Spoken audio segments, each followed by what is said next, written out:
This deck is pretty fast, that's true, and Sword of Body and Mind is... I'm willing to keep this.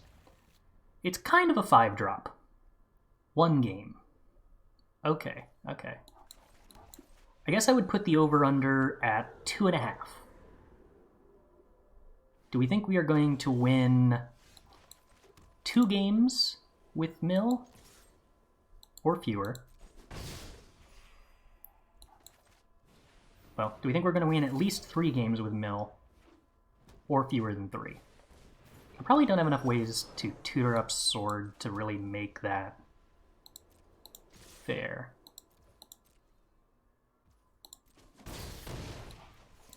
Alright, ramp opponent, what do you have?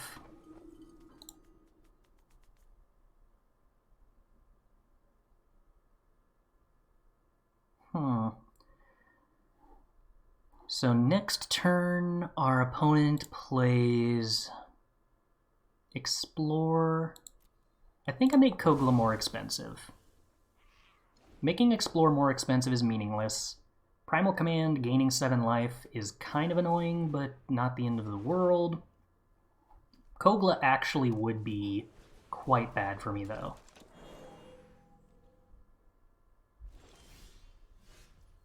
Interesting. Unbreakable Formation gets in with Alseid.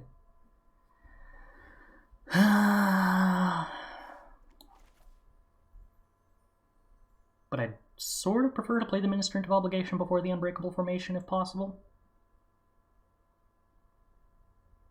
Did they forget their Explore? They did, didn't they?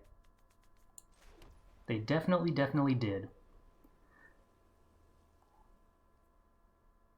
Alright, yeah. I think I'm just going to play the Ministrant and then Unbreakable Formation next turn. I'll be sad if I draw a red source, but not really because I'll still be winning.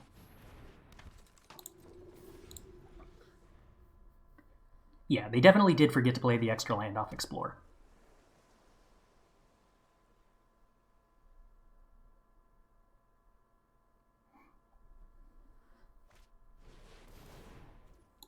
Opponent gains 7 life and gets a creature. That's a lot of stuff. We get to Anthem our entire team, swing in. Dragon's Guard Elite blocks Alseid. Opponent takes 11, goes to 5. Alright, I don't hate that. Sword will be pretty good against their deck, yes.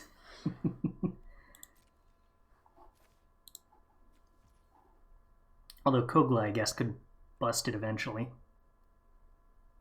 Red source. No. Ooh.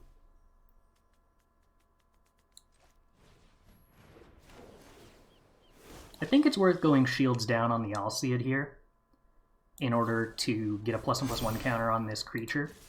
They're going to play Gargaroth next turn, and I don't have... Oh, right, Adanto makes mana. Not going shields down. Never mind. But yeah, even with sacking Alseid on a creature, I'm 1 damage short of lethal here.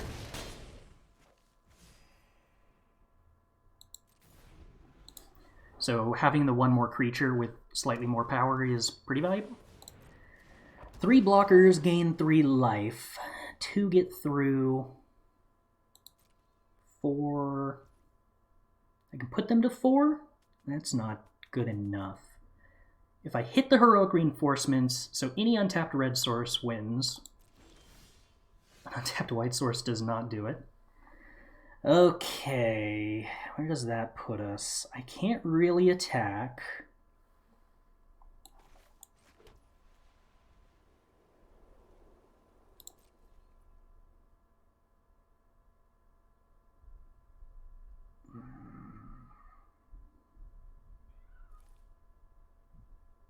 Right. I'm not seeing a way through that Gargaroth. So, buying time it is.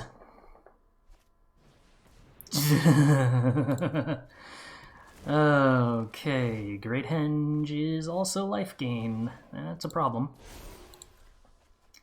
The flipped Adanto gets to pay 3 mana and tap itself to make a 1/1 vampire with lifelink. So we are building up, slowly and steadily. Opponent can play Kogla next turn, which will be a problem. They can't really attack with Elder Gargaroth. I think they just die on board if they do that. Well, unless they have something else to do with their final card. Nothing from opponent. Very well. They are functionally at 7. Ranger Vios is not a red source, but does go get more 1-drops. Fortunately, I don't have Chop Down for Elder Gargaroth.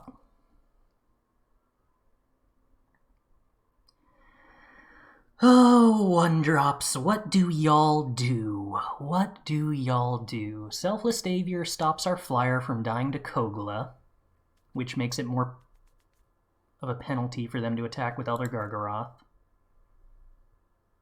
Thraben Inspector draws cards.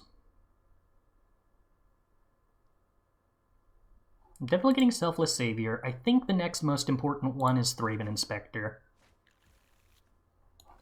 I definitely want to play Selfless Savior. Do I want to hold up Alseid, or is having Selfless Savior good enough?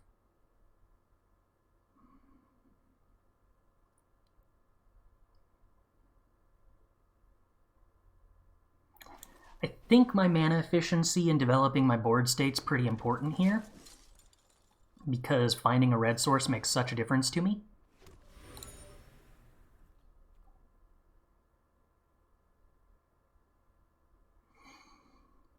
I don't have any kind of lethal here, right? No. I don't think there's any way I can have lethal through that Elder Gargaroth.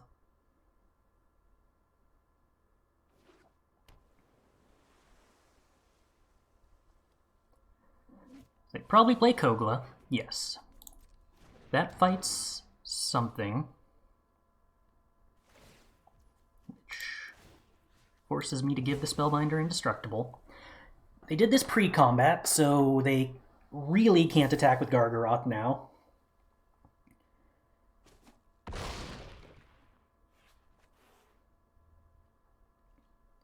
Four blockers, 9 life.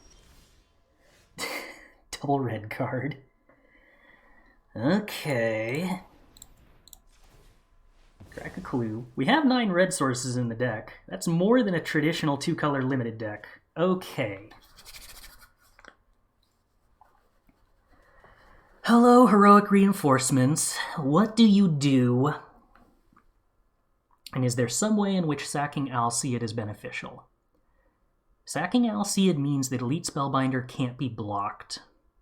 So we lose 3 damage on the ground to push through.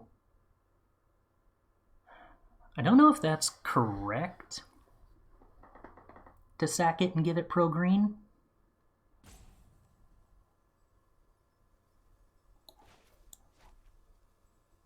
I think it would be incorrect to sack.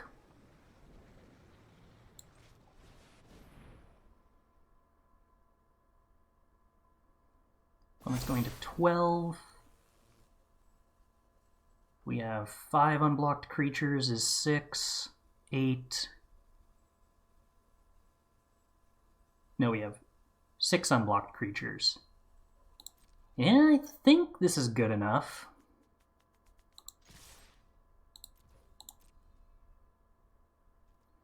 Barring interaction from our opponent.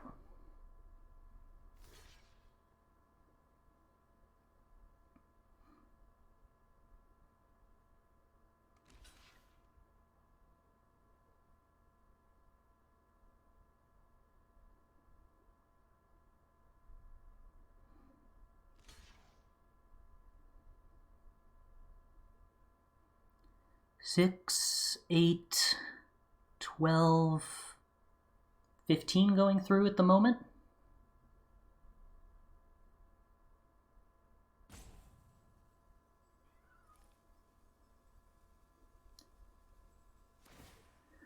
So currently, even if they interact with something, I can sack Alseid to protect it. None of their stuff has lifelink. If one of their things did gain lifelink, I could sack Alseid to... Yeah, I can just sack to give Ministrant protection. from blue. 6, 8, 12. Yeah, that still works. We barely were able to play around that for Xaxes. Goodness gracious. What are the chances that we draw 5 mono white sources out of 10 before we draw... No, not even out of 10. What are the chances we draw 5 of our planes out of... How many planes are we running? It's...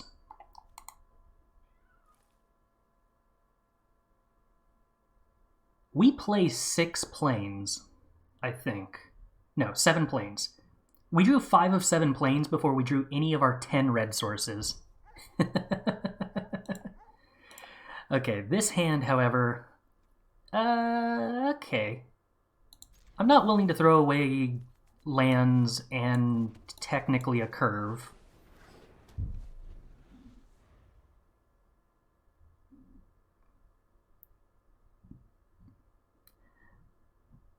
Well, we didn't have 6 planes, right? One of our lands was the Adanto.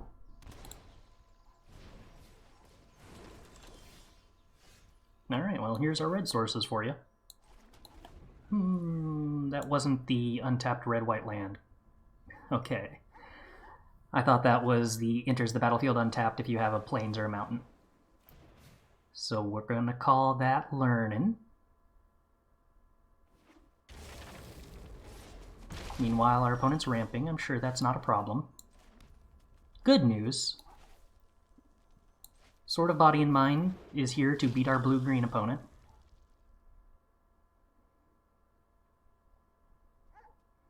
Bad news. We do need to find a 5th land for that to come into play and do something immediately. Good news. Welcoming Vampire are probably going to help us find a land very quickly. Opponent casting Brainstorm in Cube. I'm still not entirely convinced this is actually a playable card in a cube with no fetch lands.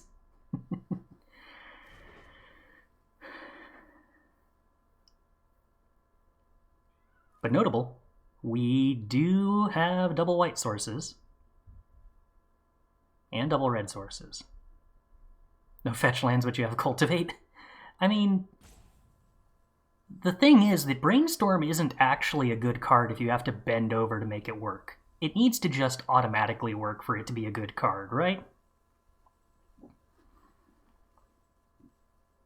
Like, I don't even think Brainstorm is stellar in Legacy Cube. And here it's just much worse. Okay. I think I want to play Isamaru in Sword of Body and Mind.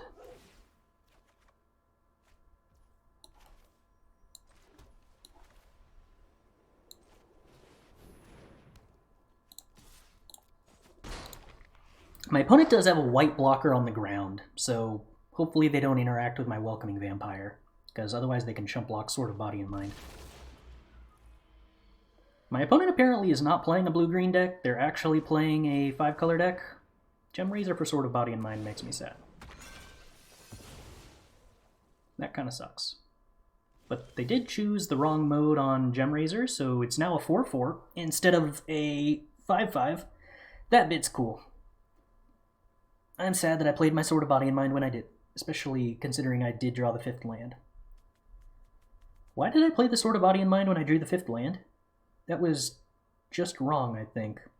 Yeah, there is reach. I can put a Bone Splitter on the Welcoming Vampire, which I should probably do. Actually, no. I don't want to attack with the Welcoming Vampire and trade with Gem Razor. I can put the Bone Splitter on my 1-drop and trade with the Bone Splitter.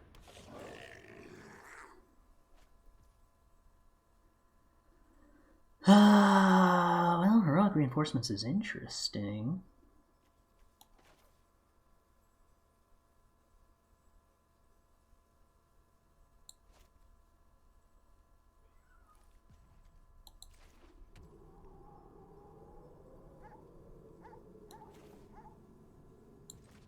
I guess Alcia just stops them from blocking, doesn't it? That's good. Alright, Isamaru gets in. If they want to trade, I'm fine with that. They elect not to trade. Good enough for me. If they ever decide to chump block with the 1/1, the Gemraiser can't attack. Not likely that they want to attack with it anytime soon. More creatures with reach. Sad.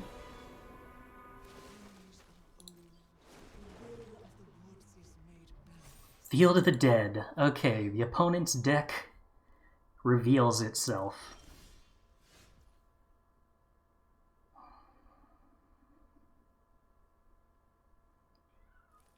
Not looking ideal.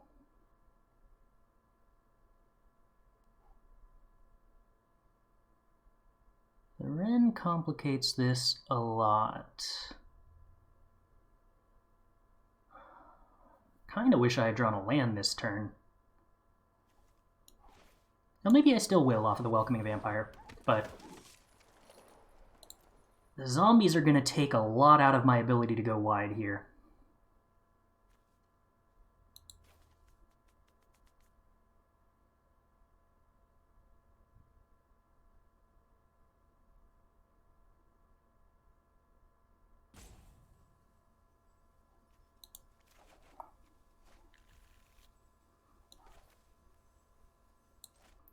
I think we play Lavamancer for Rossadon. Okay.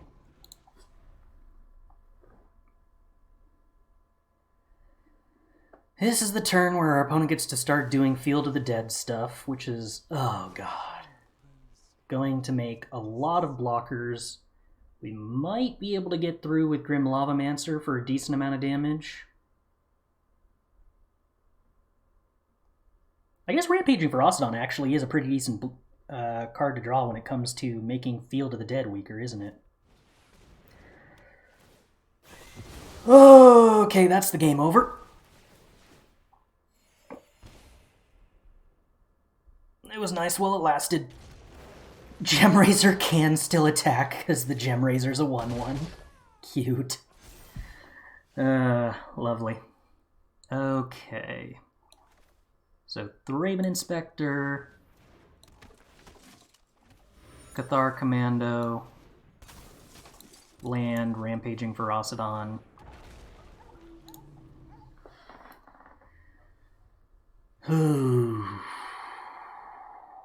I need my opponent to do a lot of damage to themselves with this Rampaging Ferocodon.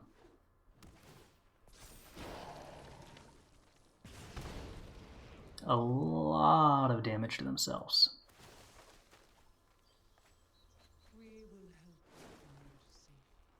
I can't help but think that we probably have a pretty good chance of winning this if I had held on to the Sword of Body and Mind and had milled them for 10 with a single hit on my 5-mana turn here. They would already be at 6. Yeah, I think I have to chump block this and not take this damage. They do not get to gain life. Lands is not helpful. More lands continues to not be helpful.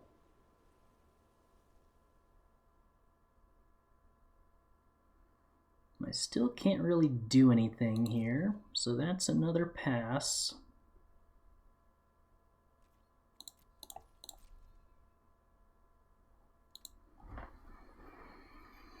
Yeah, Meathook Massacre is not a card I'm equipped to beat.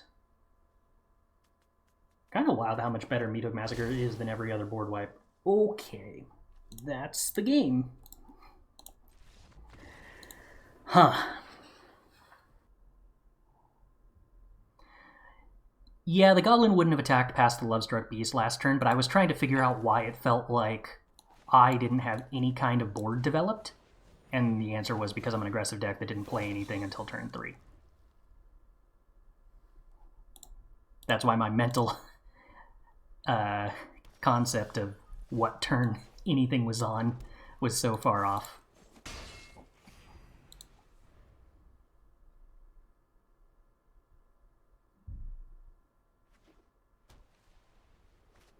Oh, us playing the tap land was that game, yes.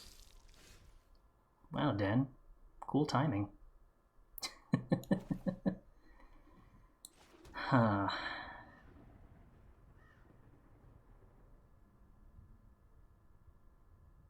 This is a bad hand.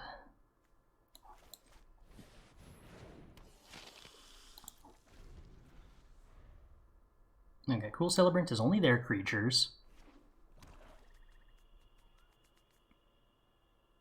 Don't you kill my Welcoming Vampire, I need that. Okay. I'm gonna pretend that I didn't need it that badly. Ambitious Farmhand could be worse. It is a 5th land drop, which means that I could choose to equip an attack with Sword next turn. I don't know if I'm likely to do that compared to just playing out the Phoenix.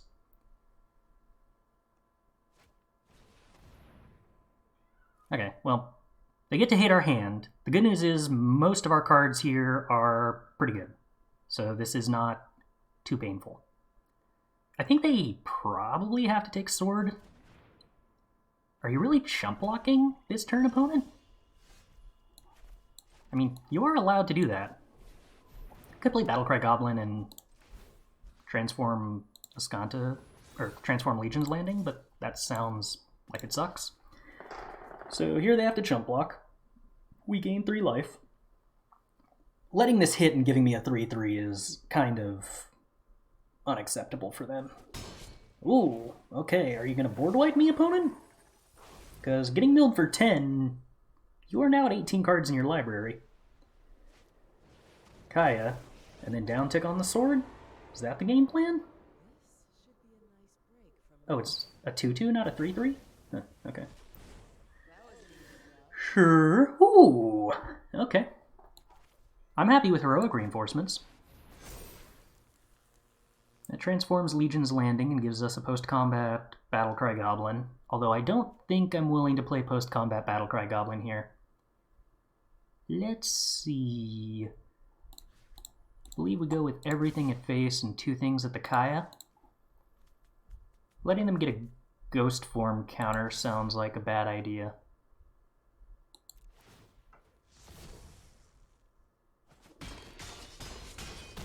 Opponent blocks nothing. Drains me. No Battlecry Goblin. I am willing to play around a board wipe.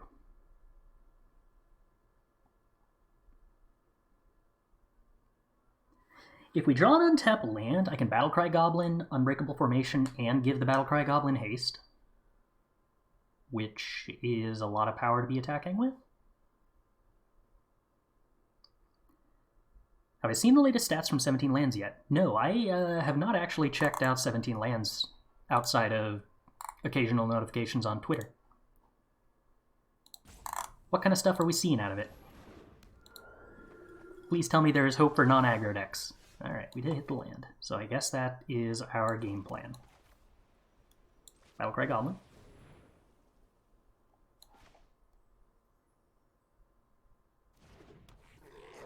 Thump the team.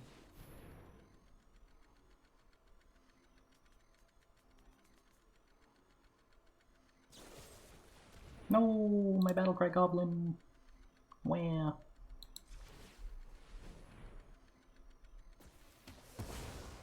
Well, the part where the rest of my team is big and strong is also cool, at least.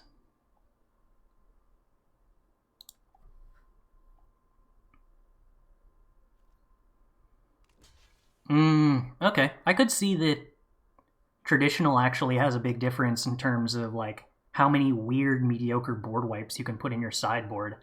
Crush the Weak is a card, for example, that I think has a very different power level mainboard versus sideboard. The finals is best of 3, yes.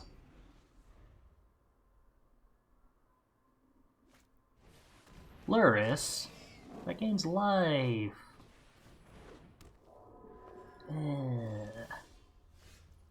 Ooh, well, at least Remorseful Cleric is kind of cool against Luris. My Den of the Bugbear would be so much cooler if I still had my Goblin, and also more red sources to make that relevant. I'm amused that my ambitious farmhand still can't actually transform. Oh, now I can. Cool. Oh, you can do that at instant speed if I add one more land. Nifty. Okay, opponent, you can go to 4 life. I feel like... Oh, wait, no. More than 4 life. You can go to 7 life? Oh, I still have lethal. Cool. Big Xaxes, in fact.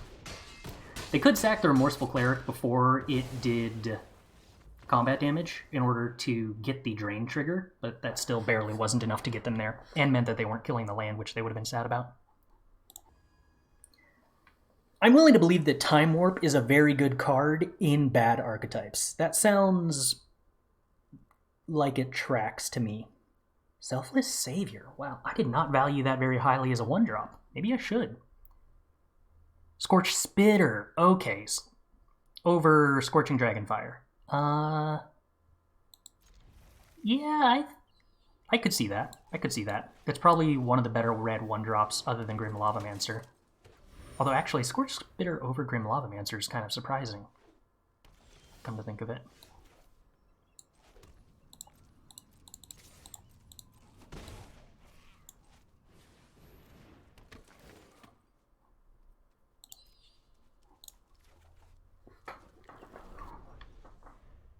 I feel like I'm pretty happy with this hand shaping up so far. Why nowhere else? Sure. I'm more than happy to trade with that. Could play Lavamancer, Bone Splitter, equip Bone Splitter, but Ferocodon's probably just better.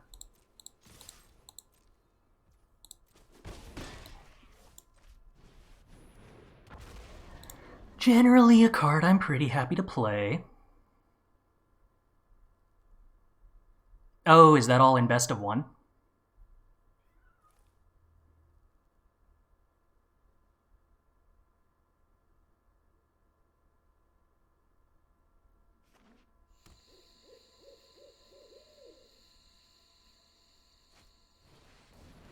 Rada.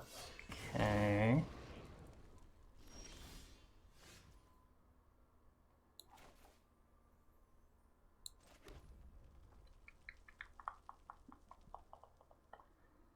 Am I an Unbreakable Formation gamer this turn? I believe I probably am an Unbreakable Formation gamer this turn, because I don't think I like Ranger of Eos here. Alternatively, I could Bone Splitter, equip it to Rampaging Ferocodon, and play Lavamancer.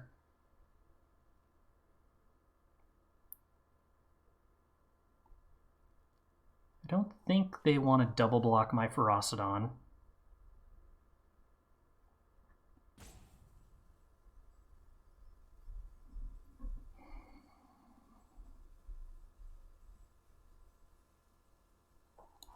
Yeah, I'm going to go with I don't think they want to block my Ferocodon this turn.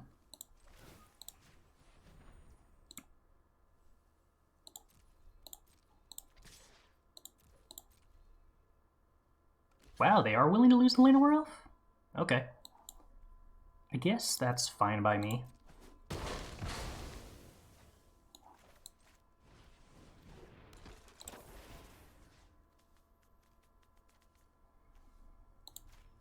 Raven Inspector, I suppose, is slightly less likely to die here, so we'd rather have the mana investment into it.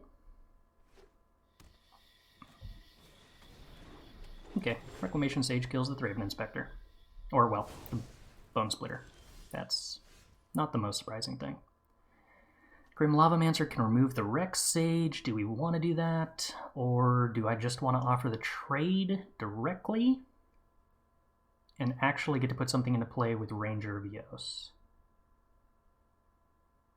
Upside being if the opponent doesn't take the trade, that I have more stuff on board to Unbreakable Formation. Oh, I know what I can do.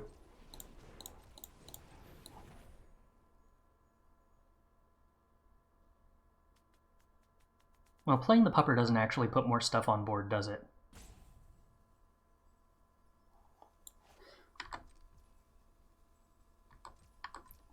No. Okay, let's just Lavamancer the Reclamation Sage then. I think I want to maximize creatures.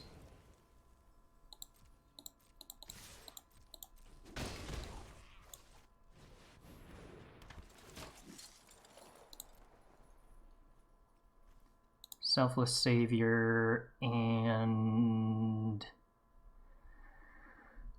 Alcid, or is Bodyguard better? I think Alcid's the pick. Just a sec.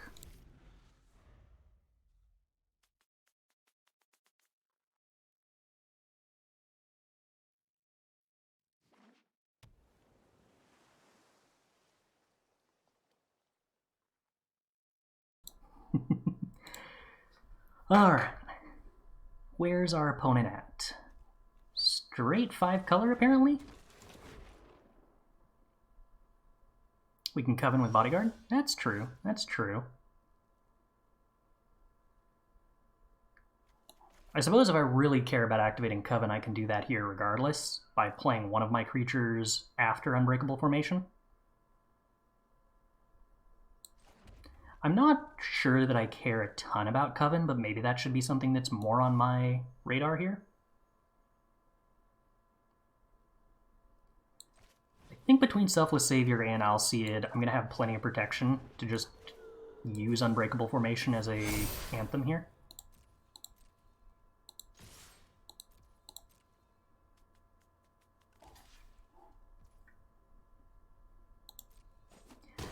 And what's more, I have enough mana to hold up Grim Lavamancer to ping at the end of turn in case something does die. That's cool.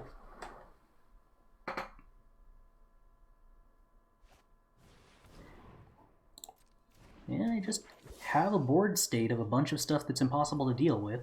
So, what do you do about that, opponent?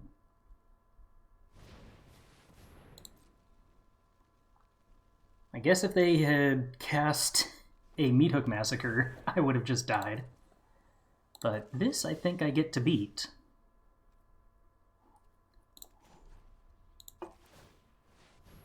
This I think I get to beat by a lot, actually.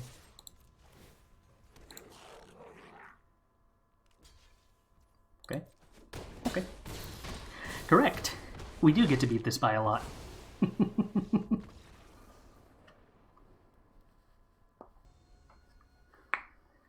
Or maybe just curving out is always good. So,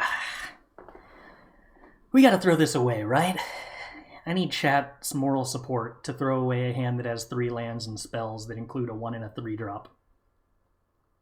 Because I have not mentally equipped myself for throwing away this kind of a hand. This isn't how I was raised. Okay, this hand is, like, better by a lot, so I guess I'm probably throwing away Ministrant here, right? I'd rather have a 2-drop than no 2-drop and a 3-drop and a pair of 3-drops. I'm pretty sure Rampaging Ferocidon is much better.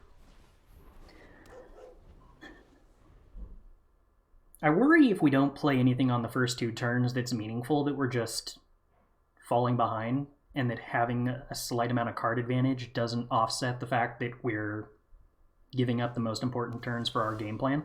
Ooh, alright. Good turns, good turns. Just casually emptying our hand. We will be able to flip the Legion's Landing next turn. Charming Prince? No! That gains life and blocks things! Opponent does choose to gain life. Rude. Do I sack Grim Lavamancer to flip Legion's Landing? I guess I need the 4th land drop pretty badly, don't I?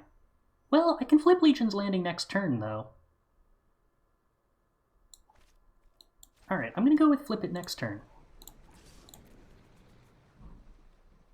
Even if they block here, I can still flip it next turn. Although I might need to make a sacrificial attack to do that. Well, they could remove something. That would be sad. I would be in trouble if they removed something. I mean, there are not a lot of draws in my deck that are bad here. I have like 1 tap land that would be awkward. Any untapped land gives me something fine to do, and anything smaller than that gives me something fine to do. Okay, never mind. They could Thoughtseize away my Rekindling Phoenix. That is a problem.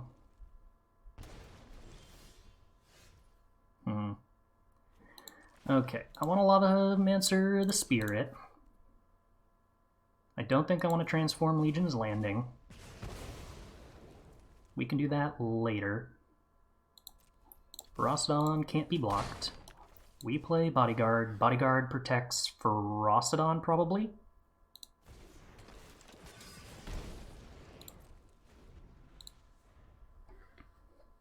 I wanted to hold on to the 1-1 rather than attacking it into their 1-1 there to better have a chance to transform Legion's Landing. Maybe that didn't matter and I was supposed to swing? I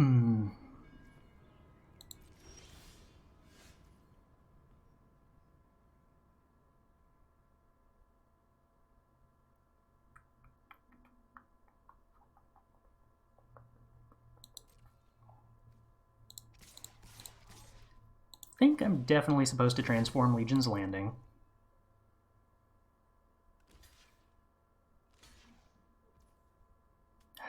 Wait, no, hold on. The lore hold command meant I probably wasn't supposed to. Well, if they kill the Rampaging Ferocidon, I get to remove the Oracle at least. So that's something.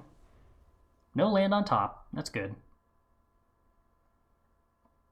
So Ferocidon dies, they get a 3-2. I kill the Oracle of Moldiah and make a 1-1. They're at 10. I have decent top decks, there's definitely a risk of me flooding out at this point. Oh, do they choose to kill a Lavamancer and make a 3-2? That wouldn't be terrible. Although, if they're drawing Scoot Swarm, leaving a Rampaging Ferocidon on the battlefield is pretty scary. No easy answers. I think they're supposed to leave me the Lavamancer and just accept their Oracle dying.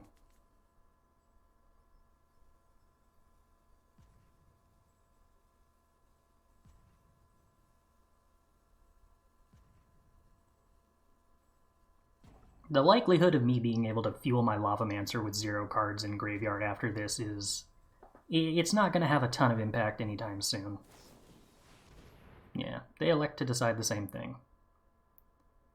Luckily for me, they aren't gaining this 3 life. That at least is nice.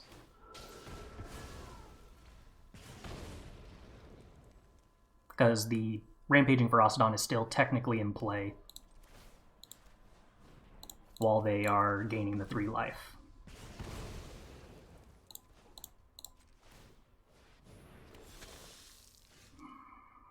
Yeah, land sucks.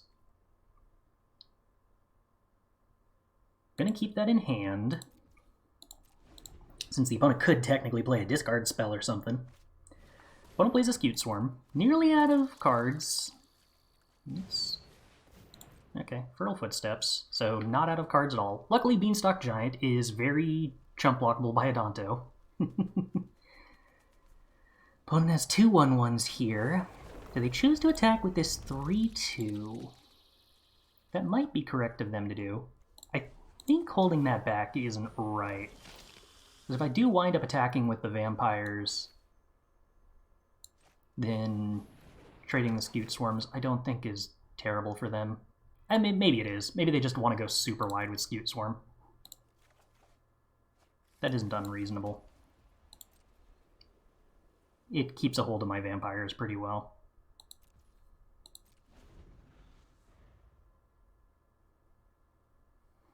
We are a little ways off of having Coven.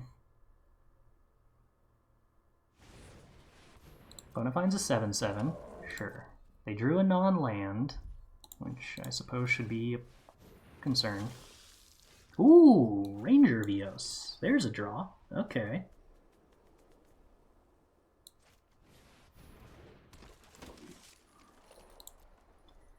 I think Thraben Inspector... I'll see it's interesting. It could theoretically get something through.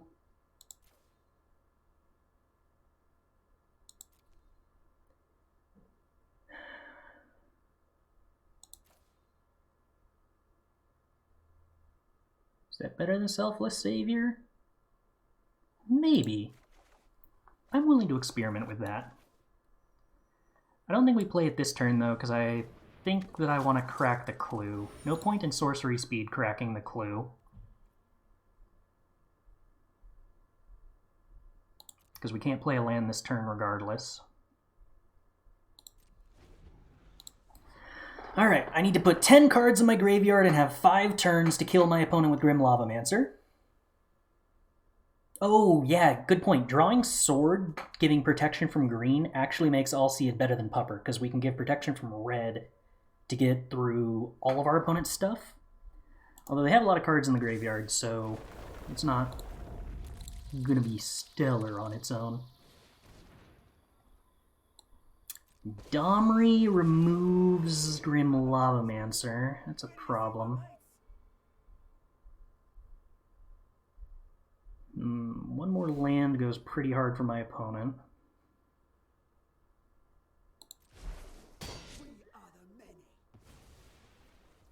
Our board state's getting kind of wide. If they don't find another land soon, Heroic Reinforcements gets interesting. They also don't have a flying blocker. Den of the Bugbear. Okay, it's not terrible. Sword. Sword, sword, sword, sword, sword, sword, sword. Sword is good. Is it worth sacking the Alseid right now to get through for 5 damage? We make a 2/2 and mill our opponent for a lot.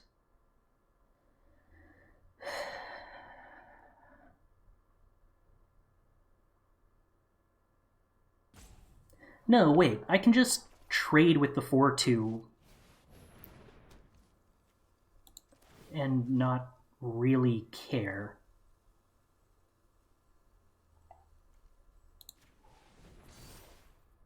So basically this draw was just excellent.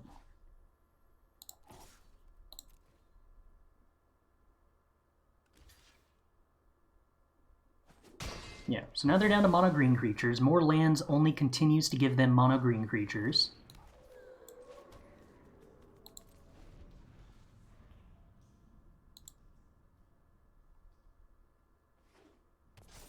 Yep. Opponent has so many mono green creatures. Come and destroy. We do need to not die.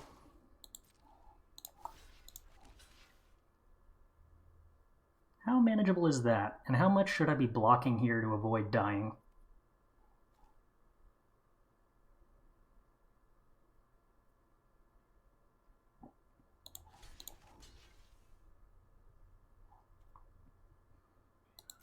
I'm going to hedge and only make 1 block. I want to keep the lifelinkers around to put the sword on.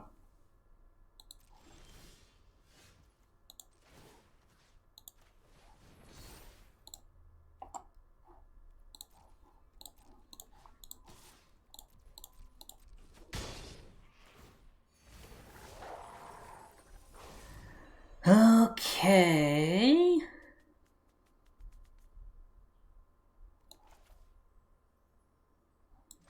I think I play Spellbinder rather than activate a Danto. And I think I move Sword over to Alseid so they can't sack they can't sack Domri to fight the Alseid.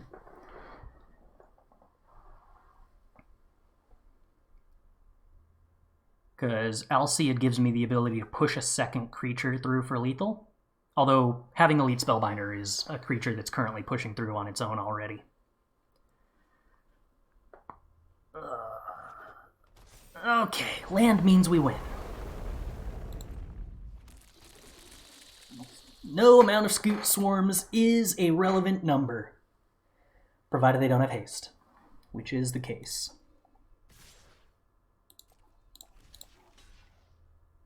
It's only 14 damage? Cool. Deal.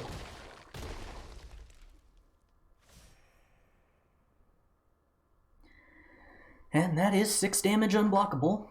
Technically, I could push through 8 damage unblockable if I needed to. Which unfortunately means this is a game that Sword is winning that did not win via mill.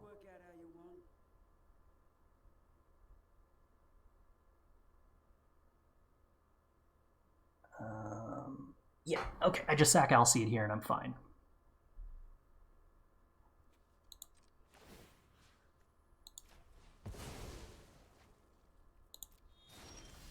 I knew I had a way I was planning around that, I just forgot temporarily what the plan was.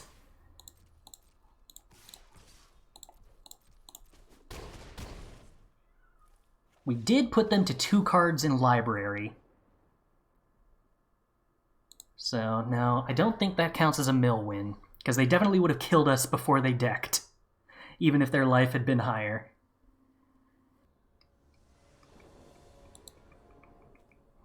Legion's Landing has been rather impressive, yeah. Okay, turn 1 Thraben Inspector, turn 2 Bone Splitter equip. That isn't cracking the Thraben Inspector's clue, which is kind of sad, but it is aggressive.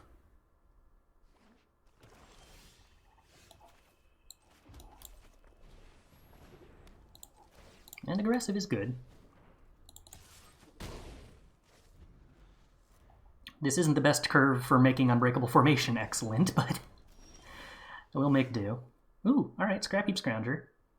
We technically don't want to play this Blight Step on red because we do have a double red card. Technically we have 2 double red cards. But we can hold off playing it until we have more information.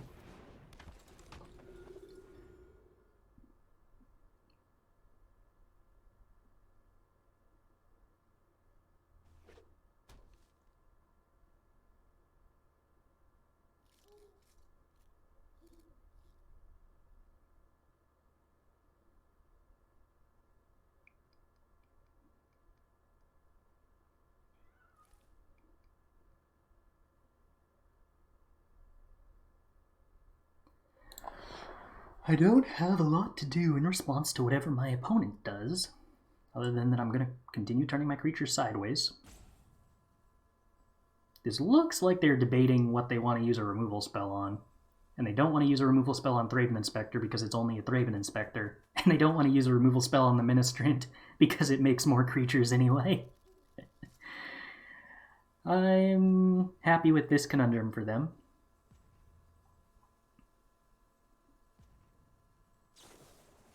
Oh. Wow. Huh. They actually chose to kill the Thraben Inspector. Killing the Bone Splitter makes sense, but I guess Afterlife 2 is a heck of a way to stop your opponent from being aggressive. Do I play this on red to play around the 2 double red cards in my deck, or do I play it on black to play around the scrap heap that I already have? I'm definitely playing Sarah the Benevolent this turn. That I don't have to think about.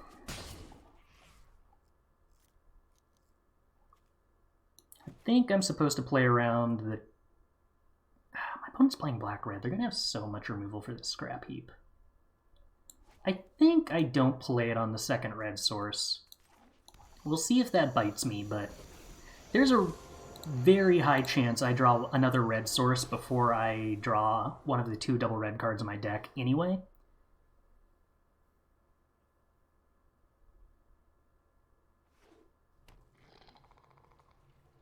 So I think that on average playing this Blight Step is slightly better.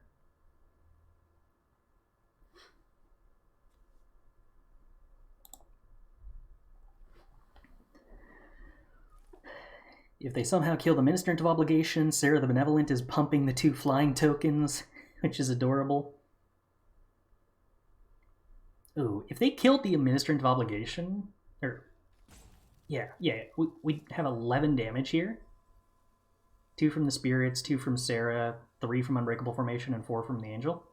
No, 3 from Sarah. So 2, 3, 3, 4. Wait. Yeah. Okay, that would be lethal. 6 plus 3 plus 3. Oh, please just kill the Ministrant of Obligation, opponent. Dusk Legion Zealot. It's not killing my Ministrant. You should kill the Ministrant, opponent. Sorcery speed removal only. No. Wow. They made me discard my Scrap Heap Scrounger. I'm very happy I played the Blight Step on black.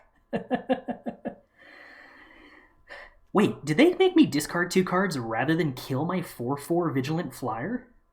For real? I don't know if that's the line I would have gone with, opponent, but okay.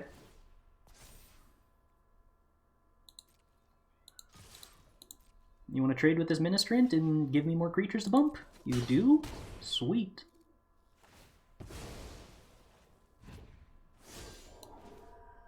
I could crack this clue token in the hope that we hit a land drop, but I think bringing Scrapheap Scrounger back here is just way more valuable on average. Opponent kind of needs to have Meathook Massacre to win here. They don't. They only have Massacre Worm. It's still pretty good. Is it good enough?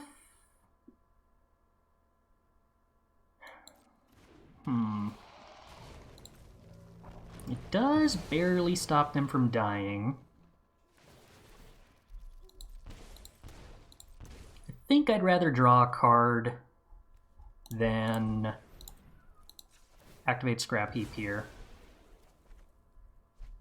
Because any pump effect wins. No pump effect this time around.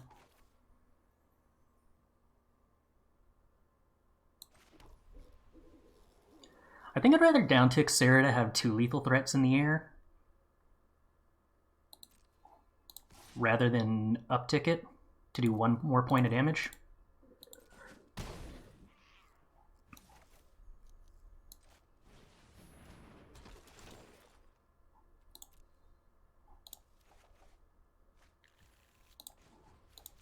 We're kind of in trouble against a board wipe either way.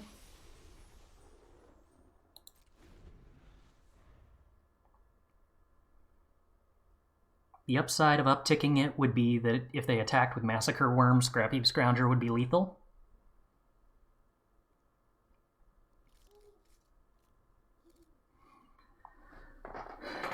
But I guess their one board wipe they could have that would be meaningful in that spot would be Meathook Massacre to gain life, and then it wouldn't be lethal. But if they Meathook Massacre, then Massacre Worm wouldn't kill Sarah either? Scrounger interacts with most actual factual board wipes well, but they could be playing board wipes that only wipe my half of the board. Meathook Massacre is the big one in this spot. I guess Magma Quake actually doesn't do it, though, does it? Because it doesn't hit the flyers. Do we have anything that would get them out of this spot? I don't think so. Ooh, okay. Lightning Bolt does not answer 4/4 flyers. Alright. You love to see it. I'm still sort of shocked that they did not kill our 4/4 flyer with that Inscription of Ruin. Inscription of Ruin can kill a token, right? We're going to keep this hand that goes 1-drop, 2-drop, 3-drop, 4-drop. I think that's something that I want to do. I am not going to choose to sack this Dauntless Bodyguard. I guess technically I should actually not auto-pass. Stop. Because they could play a exile-based removal spell, and I'd rather have Dauntless Bodyguard in my graveyard if possible. This time around, we are going to remember to not play Sundown Pass. Now that said, Cathar Commando, Bone Splitter, and Selfless Savior, or Bone Splitter Equip.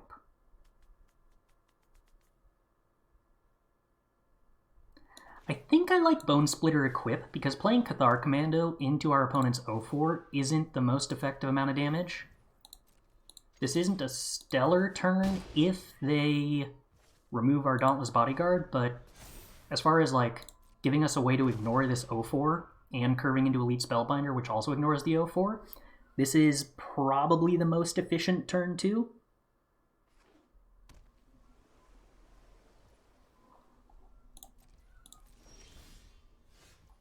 More lands is cool.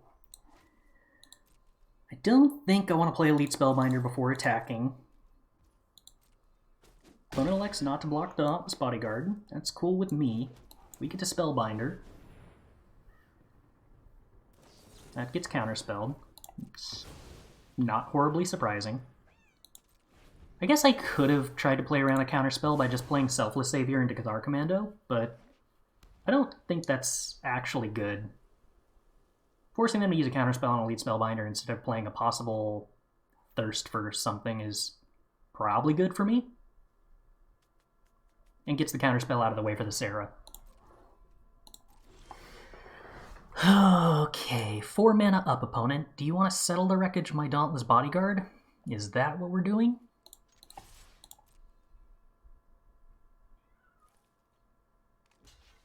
No, we are blocking the Dauntless Bodyguard. And then we are cast outing the Bone Splitter. So I could Cathar Commando blow up cast out to kill this 0/4. I think that's just worse than developing Sarah the Benevolent.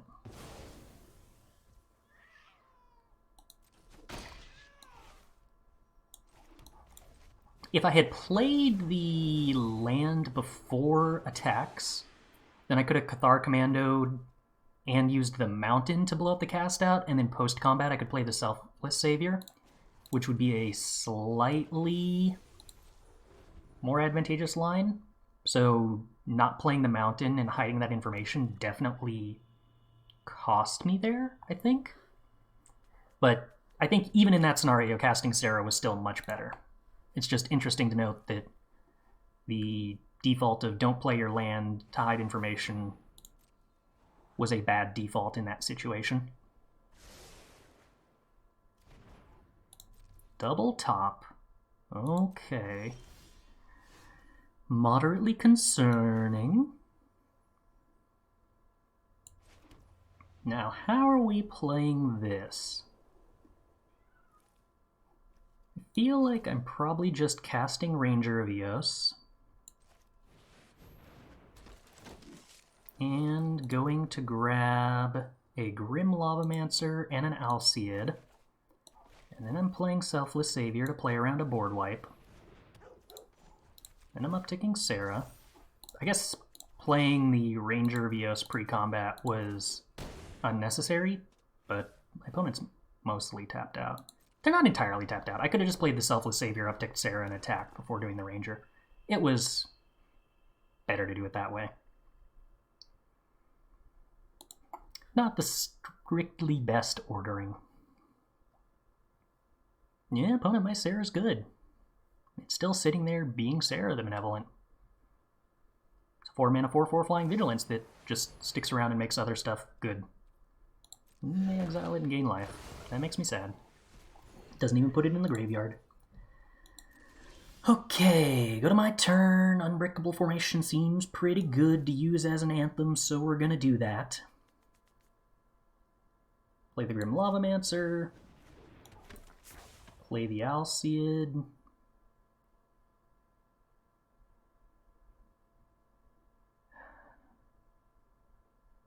Is using this as an anthem now the best choice of action, or should I do more to play around board wipes?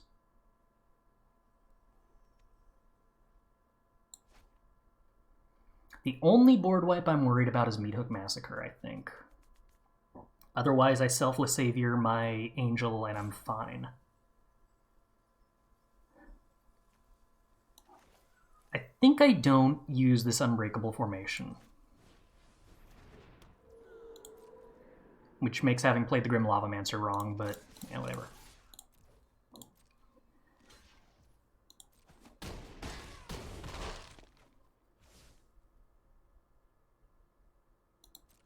Cathar Commando to get an axe back is also an option. Essentially costs 4 mana to equip that axe. Okay.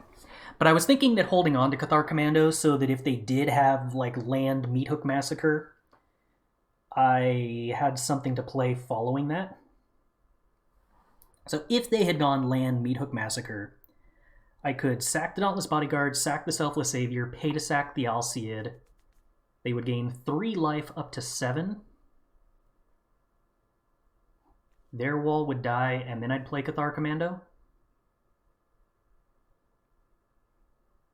Which Yeah, that's still a decent clock. I'd certainly be behind at that point, though. I wonder...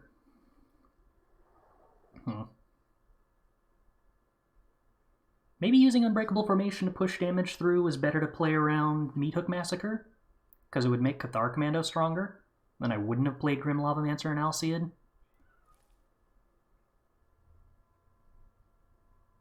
Because if they did have a regular board wipe, I was still sacking Selfless Savior to be fine against that. Yeah, okay, you know what? I think that Unbreakable Formation... Don't play Lavamancer, don't play Alseid. Play Unbreakable Formation, push through an additional 3 points of damage, put our opponent to 1, hold up Cathar Commando for the end of their turn, have Selfless Savior if they play a normal board wipe, have Cathar Commando if they play a Meat Hook Massacre, and if they Meat Hook Massacre in that spot, then I sack Selfless Savior, sack Dauntless Bodyguard, they gain 2 from the Angel and the Ranger, and the Cathar Commando is exactly lethal.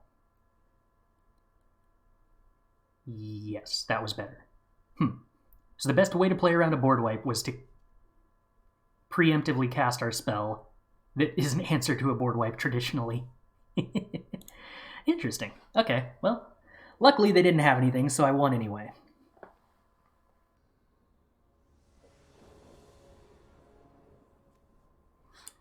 Well, we have a 1-drop and a 1-drop and a 1-drop. I don't think I can throw this hand away, but it's actually not excellent because this mountain makes our turn 2 very awkward. But I definitely have to keep it. But oh golly, this hand is so much better if I draw an untapped white source next turn. Oh, thank you, deck. I guess I should have played the Dauntless Bodyguard on Isamaru before attacking there. Not that I think there's that many 1-drop white flashers that trade with Isamaru. I guess maybe there's like Piercing Light in the format or something. Faithful Disciple. Okay. Tell you what, squad. We're just gonna power up and go.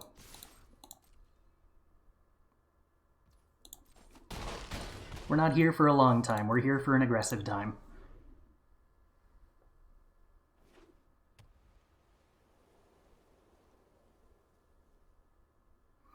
If we get a non-red land, I can play Bone Splitter, equip it, and crack the clue.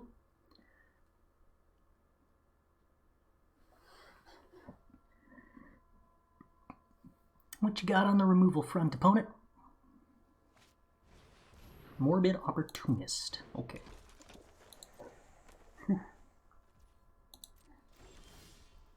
There is that land we wanted, which means we crack the clue to see what we get, in case that's better than Bone Splitter, although I doubt it's better than Bone Splitter. Remorseful Cleric is close to better than Bone Splitter, but I like Bone Splitter making Thraben Inspector not get blocked for free by Morbid Opportunist. We expect that they block the Dauntless Bodyguard with the Faithful Disciple, and then whether they want to sack the Morbid Opportunist, they do not want to sack the Morbid Opportunist. Or they do want to. So they go to 7. We have 7 power on board. They lose their entire board, but they get 2 cards, so that's cool. 1 from the Morbid Opportunist and 1 from the Faithful Disciple. Okay.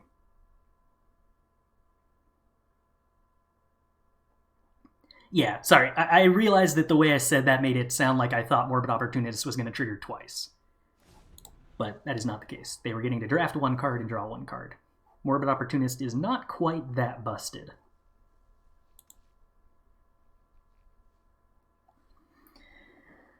So still a little bit off casting this Rekindling Phoenix. After all the discussions we had about whether we could play a double red card in this deck, and my insistence that the mana is totally capable of it, we're going to, if this...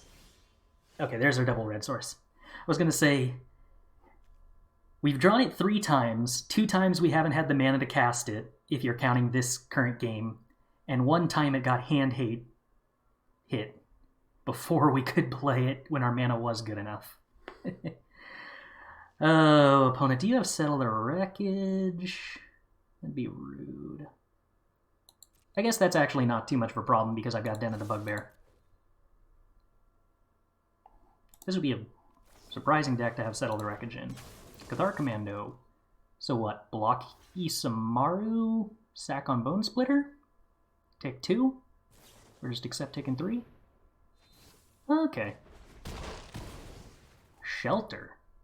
That's a wild card to have be in this format, but sure.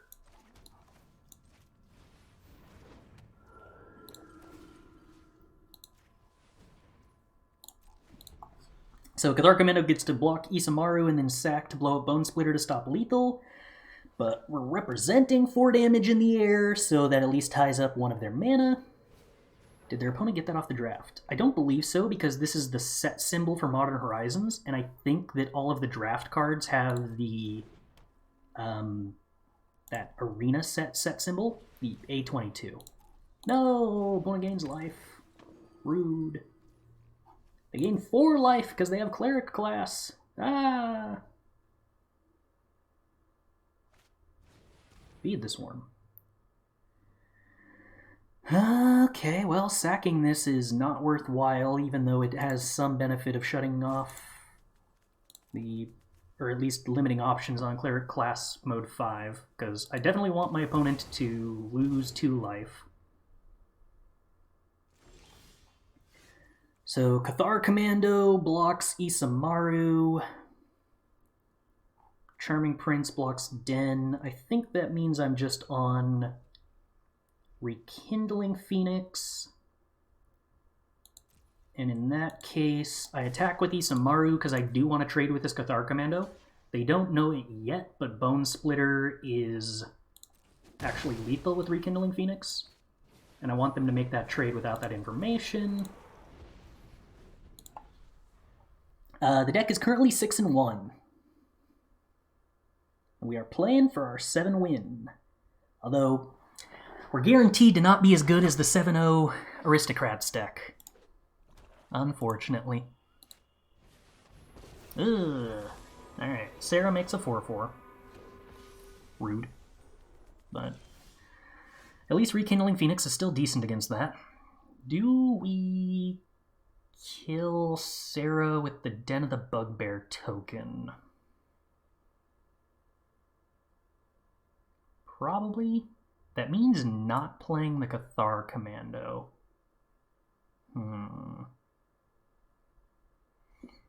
Could that be right?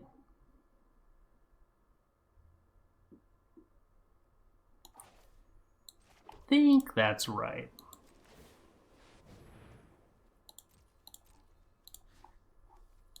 Six at face, 3 at face, 1 at Sarah. Oh, they want to take 3 to the face. They have a removal spell for Den? No. Oh, wow. I did not think that saving Sarah when it can't downtick yet was worth that. Alright, well, let's see. Equip this egg and give it some power. Don't know if that's possibly relevant in any way. I guess it's relevant if they exile my graveyard. Egg gone. Make me sad. Selfless Savior. Also make me sad?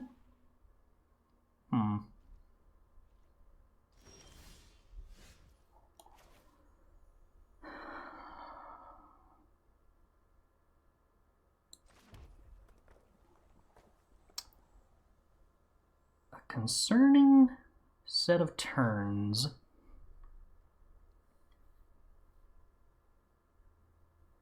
So if I attack into this Charming Prince, the Selfless Savior blocks the 1-1, and then sacks to save the Charming Prince. They save the Charming Prince. They get a 4-4. We have a 1-1, though?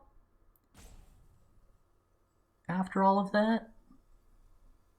It's trading... So trade Den for Selfless Savior, get a 1-1. Still able to play Cathar Commando before the discard.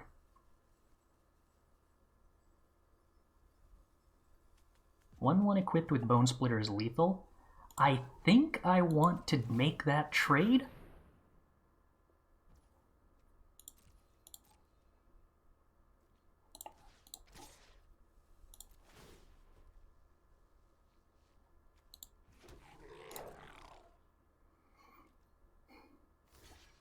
They could also just choose to trade off with both creatures, and that might actually be better for them.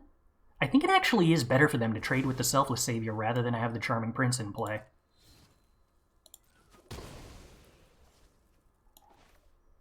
I gotta play this now, because otherwise I'm discarding it to Eldest Reborn. Okay, so the opponent can make a creature.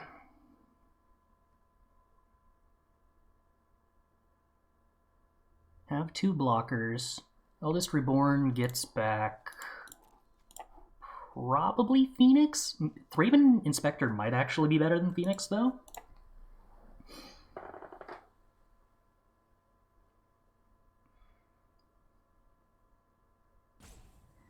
I guess in a pinch I could sack Cathar Commando to blow up Eldest Reborn.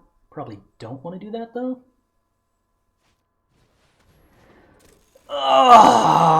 Okay, Angel of Invention's a pretty big problem.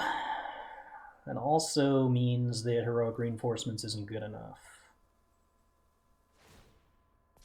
They elect not to downtick Sarah. Does that change anything? I don't think so. I don't think I can beat Angel of Invention.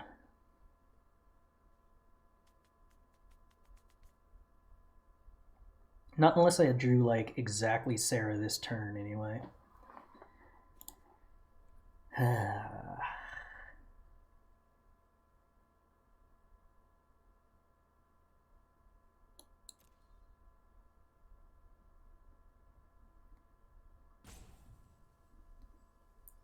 They're getting 3 life up to 6.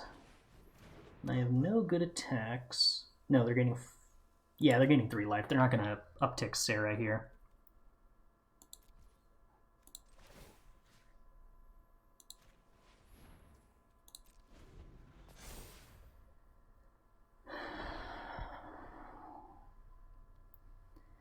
I suppose there's a chance that we could slightly stabilize this by... No, I didn't actually keep Starnheim in my deck, did I? I did, okay. So if we top deck and foretold Starnheim Unleashed and then hit a land and made 3 angel tokens, maybe that's good? Whoa, continuing to uptick Sarah? Oh, they care about the emblem, I guess? I guess I would have trouble beating them if they get an emblem. That's true. But I think that's them giving me too many opportunities to get back into this game.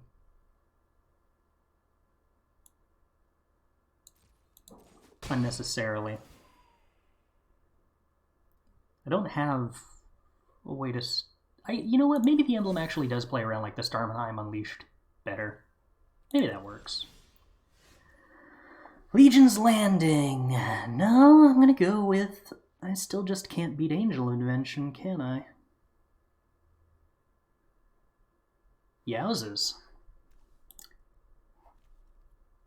The Eldest Reborn. Truly surprisingly brutal. So, off the Faithful Disciple, was Shelter actually the one they got? Yeah, I can't win this. They ultimate the Sarah, and I just have no way to remove 5 creatures ever. I guess I could see if they decked first. I don't think I could do that, but maybe that actually was what I was supposed to do. They have more of an opportunist? Yeah, okay. I guess I should have played that out and forced them to be able to kill me. Although Cleric class does a pretty good job of that, but I guess I could have blown up Cleric class with Cathar Commando. Oh, I also... Oh, no. I super misplayed that. I did have a way to beat Worship. We're playing the Mill Sword. I could have got a flyer plus a... what do you call that? Alseid. Giving it protection from white. Hit with a Mill Sword. It would have been hard, and I probably would have died before this happened. but I did have an out to win that even through Sarah's emblem. I forgot that I had a way to actually win this game. I didn't want to stick around if it was going to be 20 turns of them not being able to kill me and me not having a win condition. But yeah, I forgot that we are in fact playing Mill.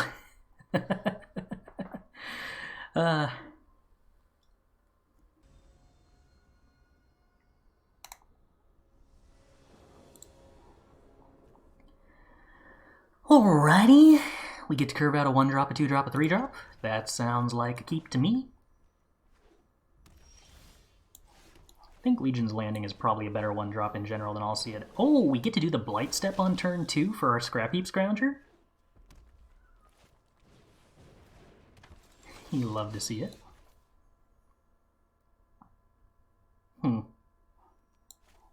Actually, we're going to do the Mountain and wait on the Blight Step, because Battlecry Goblin does actually give us a way to use this double red source. You want to trade your... Oh, it can't. Can't block. Sweet! Alright, Bloodbabe Marauder against 1/1 Lifelinker.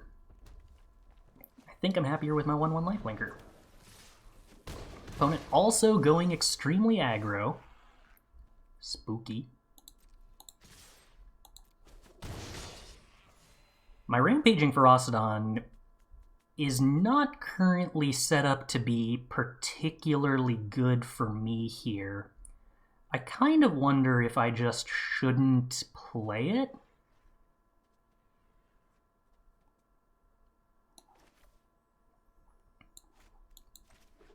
I kind of think I'm supposed to play Battlecry Goblin and Thraben Inspector here. It sets up better for Legion's Landing, and we gain more life off this this regular vampire before our Rampaging Ferocidon shuts that off. They don't attack into the Thraben Inspector, which is kind of surprising to me. Not doing a lot else with Bloodbraid Marauder. Next turn, we expect Embercleave comes down. Can I do much about that? No, not really. Can I beat an Embercleave? Maybe. It's going to be a little bit hard. Luckily, that's taking up basically their entire turn. Alright. Team swings in, Legion's Landing transforms. We gain life.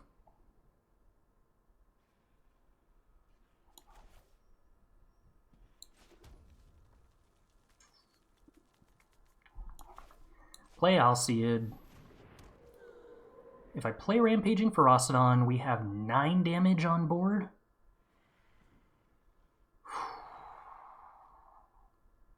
They're not going to play a creature this turn anyway.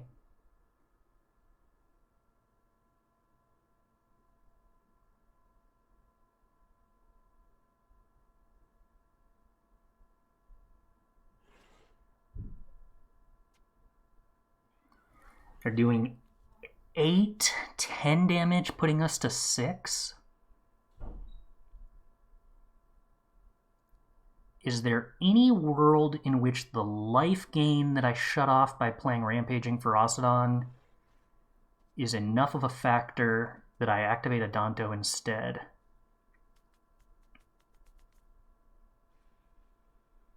I don't think so. I think I'm supposed to play the Rampaging Ferocidon and hope that we top deck something that lets us race here.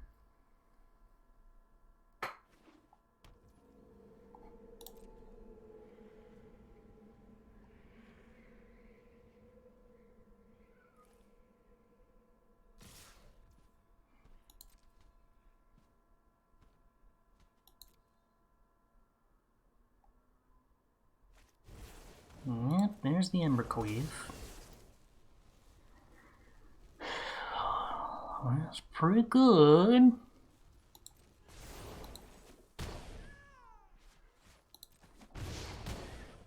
Down to 6.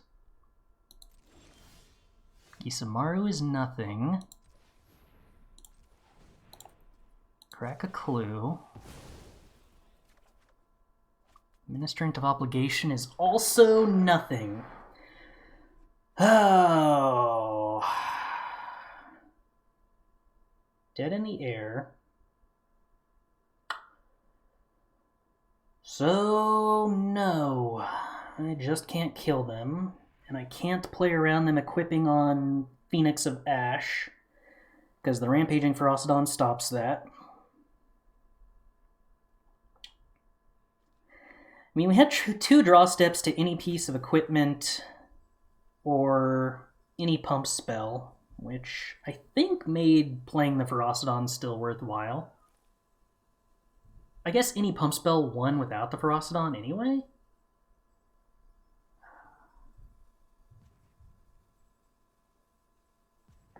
Wonder if there's a world in which I wasn't supposed to attack.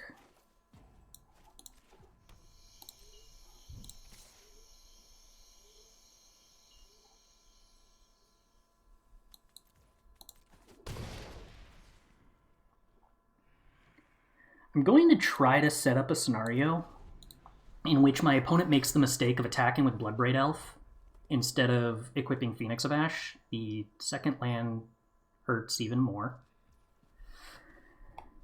If they make the mistake of ordering Rampaging Ferocidon as the first block with Bloodbraid Marauder and kill it before the Lifelinkers, then my Lifelinkers wind up doing damage.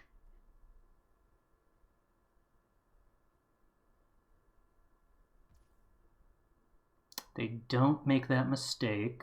If I sack the Alseid to give the 1/1 protection,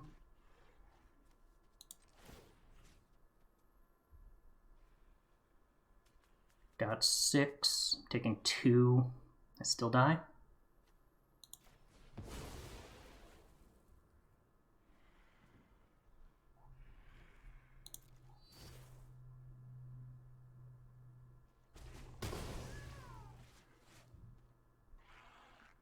Oh wait, do they have to deal 1 more damage again to this? And they didn't pump the Phoenix. Okay. What does that get back? Fight with fire. Can that go face? No. But they kill the Scrap Heap Scrounger. They still have an Ember Cleave and a Phoenix of Ash. But this gives me another opportunity to draw Heroic Reinforcements. Okay. So we did successfully play around the opponent making an air. And they gave us another draw. It's not a good draw. It's in fact not actually a draw that does anything at all.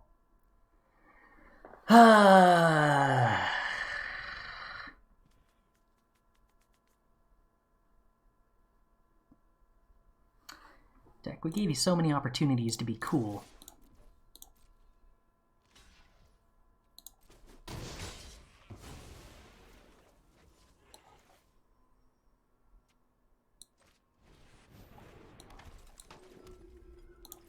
Gonna continue bluffing Settle the Wreckage, I guess. I still don't really have a way to play around my opponent actually doing literally anything.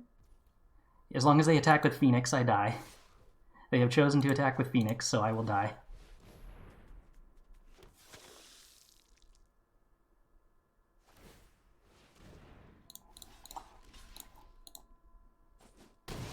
Yep. Well, I said earlier that there's a chance that the blue-green sword is just the strongest card in the cube, and in the sense that you can go into literally any open color with it, and it'll be a stellar card, I think that's true. But I am willing to believe Embercleave is probably a stronger card individually once it is in a deck.